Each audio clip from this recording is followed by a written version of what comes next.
guys, welcome back to my YouTube channel, SheCoding Code with Confidence. So in my previous video, I had discussed about the basic fundamentals of Java.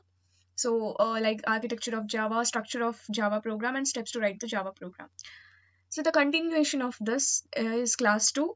And in this class, we'll learn what are the data types and what are the variables. So first of all, in order to perform any operations or to write any program, it is necessary to mention which type of data we are using. Data type means it says that the type of data memory is going to store.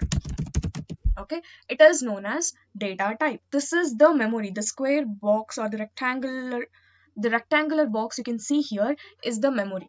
Okay, so inside this memory we are going to store any values. Okay, so this whatever the value is stored inside this is which kind of data is mentioned by this data type. Okay, so as computer cannot understand human readable languages, so what the developer have done is they have built few data types, and those pre-built or inbuilt data types are known as primitive data types. Okay, those are known as primitive data types, and which are manually written by the user, that is known as user defined data type is known as non-primitive data type. Okay, it is known as non-primitive data type. Predefined or inbuilt data type is known as primitive data type. User defined data type is known as non-primitive data type. So for now, we'll just concentrate on primitive data type. In my further classes, you will know about non-primitive data type. So for now, you just understand that in order to store the value inside the memory block, we will be using this data type concept. Okay, I have mentioned here 8 primitive data types we are using. So which are those? Let us know. So the first one is byte. Okay, so byte has the capacity of, the size of byte is 1 byte. Okay, and the default value of byte is 0. The second one is short. Okay, short is also a type of data type which has the size 2 bytes and the default is 0. And the third is int, and the size of int is 4 byte and the size of int is and the default is 0. And the fourth one is long. Long data type size is 8 byte and the default value is 0. Next is the fifth one. So the fifth one is float, which has a capacity of 4 bytes and the default value is 0.0. Okay, the next one is double, which has a capacity of 8 bytes and the default value is 0.0. The next seventh one is char, which has a capacity of 2 byte and the default value is nothing, like it does not have any default value. And the last is boolean. So boolean, sorry, so the capacity of boolean is 1 bit, default value is false. Clear? See, all these 1 to 4, whatever the data types we have, like byte, short, int or long, whatever the data type we have here belongs to integer type of data. From 5 to 6, whatever the data type I have mentioned, that is float and double, this belongs to decimal or floating number. Okay, so this will all the character data will be stored. Okay, and boolean value, all the boolean means either true or false, but the default value is false here.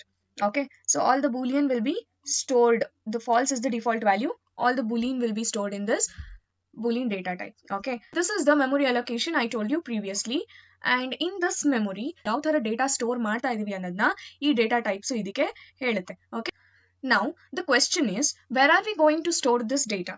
This is a printing statement. Okay, inside this printing statement, simply I'll write 100 plus 200. Okay, doing this also I'll get output, but if I want to use the same values like 100 like multiple times in my program, I will take the help of the concept called variable. If I want to use it later, I need to use with same like 100 and 200. If I forget this value, okay, this is just 3 digit.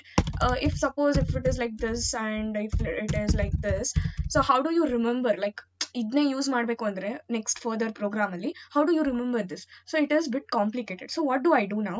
I'll just take new variables here. So okay, I'll take a is equal to 452, okay, and b is equal to 599964700. Now what happens is, if I simply write here a plus b, and in my further program, like somewhere in the end of the program, I'll write a minus b or a into b. Okay, so I can use this variables, okay, this a and b anywhere, anytime in my program. Than this number, this variable is easy to remember. The third variable, whatever we are using, a mate b, this concept is known as variables. So we'll know what is variables. Variable is a name given to a memory allocation, here memory allocation, in order to store the data.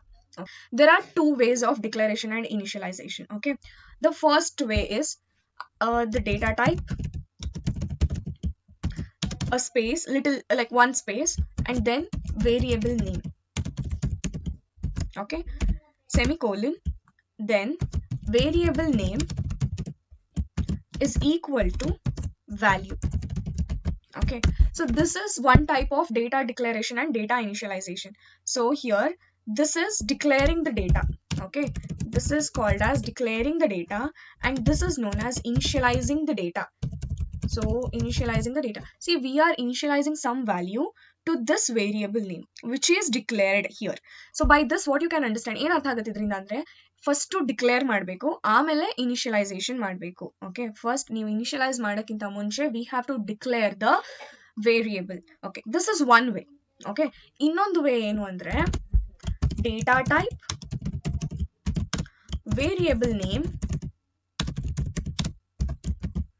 is equal to value. So single line ಅಲ್ಲಿ ಇಲ್ಲಿ observe ಮಾಡಿದ್ರೆ ನೀವು single line ಅಲ್ಲಿ declaration and initialization is taking place in single line.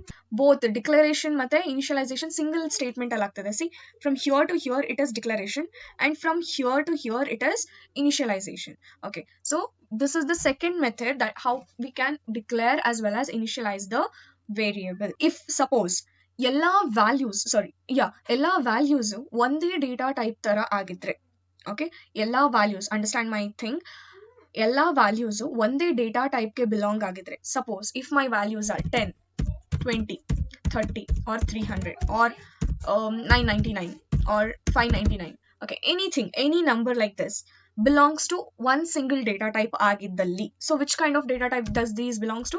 This belongs to integer kind of data type. So I will be using int data type. Okay, if all the values belongs to similar kind of data type, then we can write data type variable name 1, comma variable 2, comma variable n. So this is how we can declare in single line. Okay, multiple variables in single line can be declared. Okay, and also it can be initialized. For example, value is equal to value. This is how we can declare and initialize multiple variables along with its value of same data type. I'm mentioning again same data type. Only if the data type of a value is same, then we can follow this method of declaring and initializing the variables. Clear? Coming to the variable names, okay, there are few rules to follow while writing variable names. Okay, these are allowed while writing variable names: alphabets, numbers, underscore. Okay, and then the first character must be either alphabet or underscore. The first character should not start with numbers.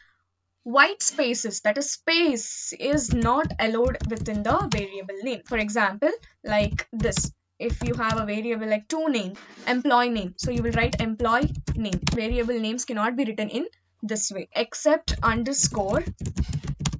No other special characters are allowed. Keyword cannot be used as a variable name. Why? Because keyword are the predefined words which has its own meaning, so that cannot be used as a variable name. Now we'll move on to the types of variables. So which are the types of variables do we have here? The local variable, static variable, and non-static variable. So today we'll discuss only the local variable. Okay, local variable are the variables that are defined inside within a method block and can only be accessed within that block. Okay, where it is defined. So I know you didn't understand this. I'll explain in with example. Okay, so this is the structure of Java program where p1 is a class name. Okay, this is a class, and this class is a keyword, and p1 is a class name, and we have a main method here, public static void main, and some arguments. We'll neglect this. So this main method, as I said in my previous video, that always the execution starts from the main method. I will be demonstrating the local variables. Okay, so suppose if I have two variables here, you know how to declare and initialize variables, right? So suppose if we have two variables, int a is equal to 10 comma b is equal to 20. Okay, I will be declaring and initializing in the single line because a and b both are of same type, that is integer type. Okay, so yeah, I have declared the variable called a and b inside int data type. Okay, so declaration and initialization is done. Inside which block or which method do we have this variable? Inside the main method we have this variable. Okay, so now I will write a printing statement here, one printing statement, that is system.out.println. Inside this I will print a semicolon, I will print b. There are two memory allocations. Okay, here this memory block is allocated with a variable a, and this block is allocated with variable b. Clear? A is holding value 10 and b, in b we have 20. Clear? This is the memory representation of a and b. Clear? Okay, so now when I execute the program, the first thing happens is the main method will be executed. So when the control comes inside the main method, what happens is the memory allocation will be done. Okay, I am printing. Okay, now I am printing here a and b. So my output, my desired output would be 10 and 20. So this will be my output. Okay, for these two statements. Suppose if I try to access, system.out.println of a, system.out.println of b, then what happens? You know what happens? You will get a compile time error here. You will get a compile time error. You know why you will get an error? Okay, you know why? Where is this a and b is initialized and declared? Inside the main method, correct? So beginning of main method is this, ending of main method is this. So I can access anywhere inside the main method. Okay, anywhere inside the main method I will be able to access this a and b. But what about this outside this main method? This is the end. If I use outside this main method, I will get compile time error because there is no variable that is initialized outside the main method. Okay, not only inside the main method, in any block, if you are writing if block, even the values that is declared inside if block cannot be accessed outside. Okay, cannot be accessed outside that if block. So these kinds of variables are known as local variables. That's it for this video, guys. Hope you find this video helpful. If yes, then please do like, share, and if you have any doubt, please do comment below. And if you are a new viewer, please do subscribe and click on the bell icon to get the notification on my further videos. Okay, until next time, see you. Bye bye, take care.